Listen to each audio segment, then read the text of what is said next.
কোটা সংস্কার আন্দোলনকে কেন্দ্র করে উত্তপ্ত সারা দেশ। ৬ সমন্বয়কের মুক্তির পর এই আন্দোলন এখন এক দফা দাবিতে পরিণত হয়েছে। এর মধ্যে শিক্ষার্থীরা রাজধানী সহ সারা দেশে অবস্থান নিয়েছে।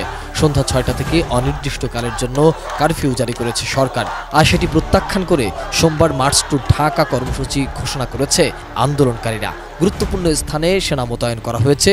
সবকিছু বিবেচনায় সেনাবাহিনীকে ছাউনিতে ফিরিয়ে নেওয়ার আহ্বান জানিয়েছে সাবেক সেনা কর্মকর্তারা।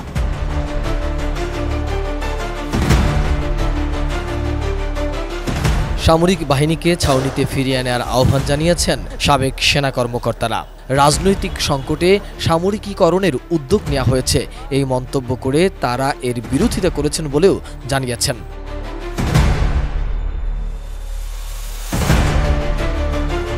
রাজধানীর রাওয়া ক্লাব মিলনায়তনে অনুষ্ঠিত এক সংবাদ সম্মেলনে এসব কথা তুলে ধরেছেন অবসরপ্রাপ্ত সেনা কর্মকর্তারা।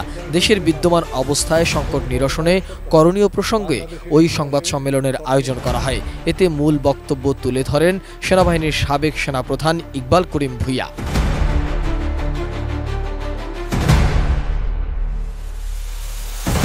মূল বক্তব্যে ইকবাল করিম ভূঁইয়া বলেন, দেশের নীতি নির্ধারকেরা যদি বিবেক, বুদ্ধি ও হৃদয়হীন হয়ে না পড়তেন, তাহলে গত কয়েক মাসে বাংলাদেশের ইতিহাসে সবচেয়ে বড়, করুণ, মর্মান্তিক এই হত্যাকাণ্ডের ঘটনাগুলো ঘটত না।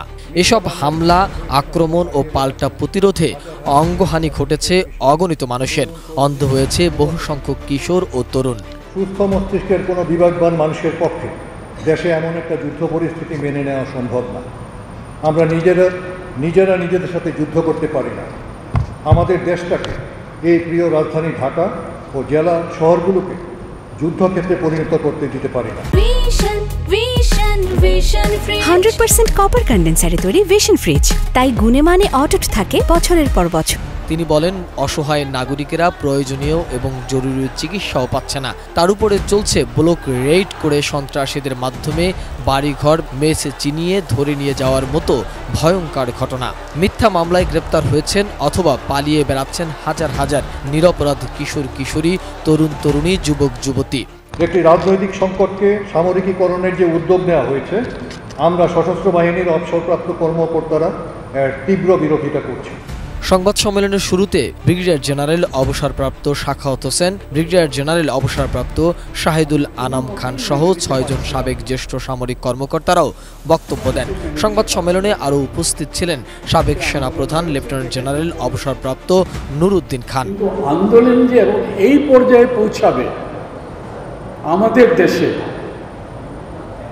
এটা আমি কখনো ভাবিনি। আমি একটি কথাই বলবো যে এটা আমাদের সেনাবাহিনী, আমাদের দেশের সেনাবাহিনী, তারা সব বাঙালি, বাংলাদেশি, এবং যাদের জন্য তারা গিয়েছেন, যে কারণে এনে গিয়েছেন, দে আর অলসো বাংলাদেশি, তারা আপনাদের সন্তান। সংবাদ সম্মেলনে ইকবাল করিম ভূঁইয়া বলেন, বৈষম্য, ভেদাভেদ ও জুলুমের অবসান করা ছিল মুক্তিযুদ্ধের অঙ্গীকার। তা না ঘটে উল্টো এটা আজ দেশের সব পর্যায়ে ভয়াবহভাবে বিস্তার লাভ করেছে। সমাজের নিচের স্তরে পড়ে থাকা সংখ্যাগরিষ্ঠ মানুষের সহ্যের সীমার বাইরে চলে গেছে। আমাদের অর্থনৈতিক অবস্থা, এর ব্যবস্থাপনা খুব নাজুক, যার প্রতিকার ঘটাতে জনগণ আজ আত্মোৎসর্গ করতে পিছপা হচ্ছে না। এমন কষ্টকর পরিস্থিতির ভিতরে দেশবাসীকে ঠেলে দেওয়ার জন্য যারা দায়ী, বিচারের মাধ্যমে তাদের সাজা নিশ্চিত করে পুরো ব্যবস্থার মধ্যে স্বচ্ছতা, ন্যায্যতা ও বিশ্বাসযোগ্যতা প্রতিষ্ঠা করা গেলে সমাজে শান্তি, শৃঙ্খলা ও আস্থা ফিরিয়ে আনা যাবে। আজ দেশের এই ক্রান্তি লগ্নে আমাদের সকল সহকর্মীকে বিনীতভাবে অনুরোধ করব, সৈনিকের পেশার সর্বোচ্চ মর্যাদা, মানবিকতা ও নৈতিক মানদণ্ড বজায় রেখে দায়িত্ব পালন করবে। এর মধ্যে সেনাবাহিনীর অনেক কর্মকর্তারাও নানাভাবে বিবৃতি দিয়েছে। এছাড়াও ছাত্রদের সাথে সহমত জানিয়েছে শিক্ষক, বুদ্ধিজীবী, সামাজিক সাংস্কৃতিক কর্মীরা। সোহাগ বিশ্বাস, এটিএন নিউজ, ঢাকা।